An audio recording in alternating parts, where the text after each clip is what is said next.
Through the course of my teaching career, I've had the privilege of working in school districts where we were allowed to choose what we taught and how we taught it. We were given autonomy. Well, I've also worked in districts where you had no autonomy. You were told what to teach, how to teach it, and when to teach it. Basically, you were given a script. You were told to use that script. You were told what to do. I mean, down to the minutest detail. And so today I want to talk about what teachers can do to deal with a lack of autonomy in their classroom. Hi, in case you don't know where you are, my name is LaWanda Shields, and this is Too Classroom. Of course, this is not my classroom. This is not even my house. This is my car.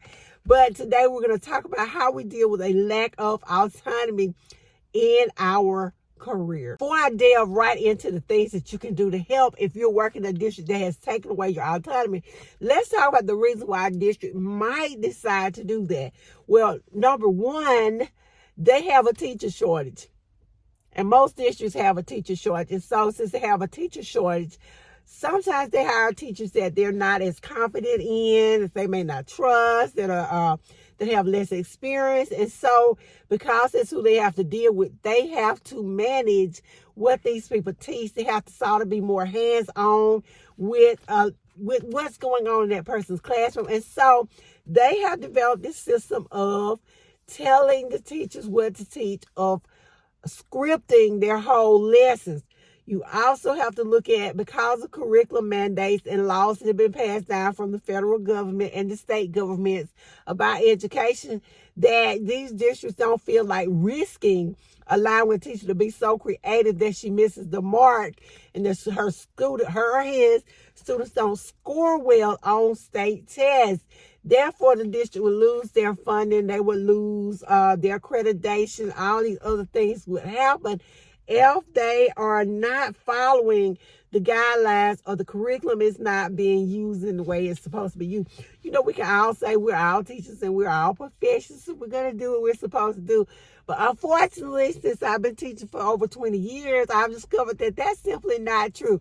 There's just always going to be someone it's just not going to follow the rules. And sometimes they mean well, but they just don't. Now, as a result, our children suffer, our test scores suffer. And so those districts have opted to take the autonomy away from those teachers and teachers in general and have a more hands-on approach. When you look at standardized tests, there are some skills that just simply have to be taught. Can't get around it, can't avoid it. So instead of allowing the teacher to decide when she's going to teach those objectives or those skills, the district has opted to be more involved in the testing process. Also, there may be a constraint on the resources that are available, resources such as time, material, support staff. All of this can lead to a lack of autonomy in a school district. And so these districts may have to make the difficult decision of deciding that we're just going to tell our teachers what they're going to teach, when they're going to teach it, and how they're going to teach it. So these are the reasons a district might take away a teacher's autonomy in her classroom. Now that we've explored some reasons why a teacher's autonomy may be taken away in a classroom, why certain districts don't allow their teachers autonomy, let's talk about some things that you can do if you happen to be one of those teachers that work in a district that has a lack of autonomy and that's bothering you. I have a cousin that teaches, and she has worked in districts where there's a lack of autonomy, and she's fine. She loves it. She loves having a script. She loves being told what to do every day. She knows what to expect, when to expect, and she likes that. I happen to be the complete opposite. I can't take it. I am a creative. I like to create. I like to teach my way. And so I just really don't do well in those type of school districts. But unfortunately, the last one I worked in, I was not in the classroom. I had a different position, and so it didn't affect me as bad. But I'm going to talk to you about some strategies that you can use if you happen to work in one of those districts. Number one, focus on what you can control. You may can't control what you teach. You may can't control when you teach it or how you teach it. But focus instead on the things that you can control, like your classroom environment, your instructional delivery, and your student engagement strategy. These are some things that you can control. And so instead of focusing on what you can't, you can focus on those The next thing you can do, you can collaborate with your coworkers, talk to them, work with them, see what they can help do or what you can do as a team to help you all manage that lack of autonomy. There may be something that you can do together to help with that. This is me.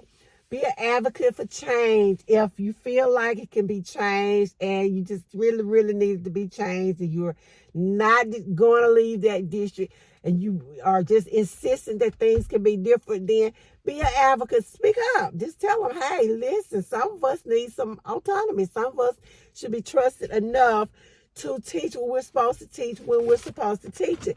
And I love emphasizing the fact that, hey, you hired me, and if you hired me, you should have enough trust in me. Have enough trust in me to know that I'm going to do what I'm supposed to do when I'm supposed to do it.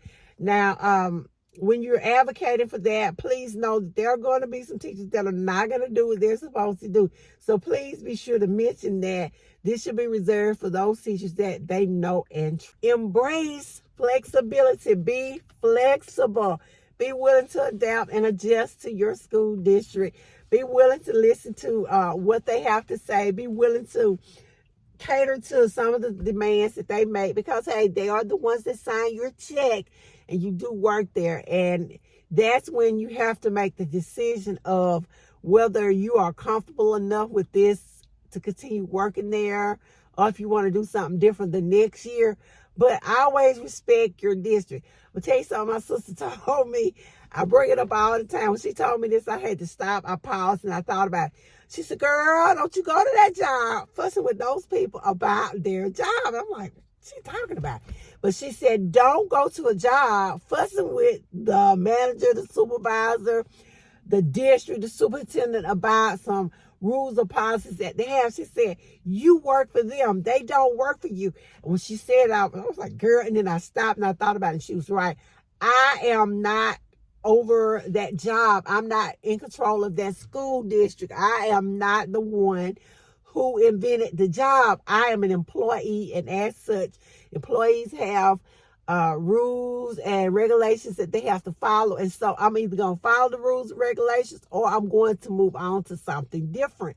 So she told me, and I follow this avidly, be flexible, be willing to accept what they say, be willing to change, be willing to release what you want sometimes, and allow yourself to become a part of that job, a part of that team.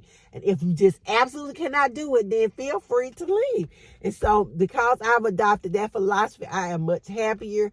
I realize that they hired me to do a job. That's what they expect me to do. They expect me to follow their policies and procedures. And if I'm not going to follow it, then I know to go ahead and find me a different job. If you don't have autonomy at the job in which you work, like I said, you can talk to your coworkers. You can always find a creative outlet. You want to be creative. You want to teach creatively.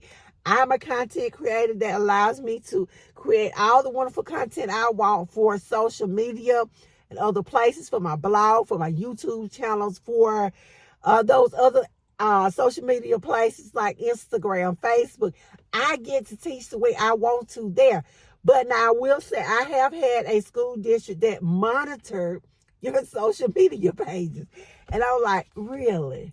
Is it that serious? And some of them take that serious. So be careful with your social media that you're not saying anything negative about your job, or just be careful with that and make a wise decision for next time. If you can handle it, if it's where you have a boss or in a district or superintendent that's going to listen, that's fine. If you just absolutely cannot take it anymore, then you need to start making arrangements for doing something different the next year. Because reality is, as I just said, we have to ensure that our students are prepared for state tests. We work at a job. We have to ensure that we're following the rules and regulations. And if we feel like that things just are not workable, that they just cannot be solved the regular way, then it may be time to think of a career or job change. So thank you so much for listening. This has been LaWanda Shields, 2 Cute Classrooms.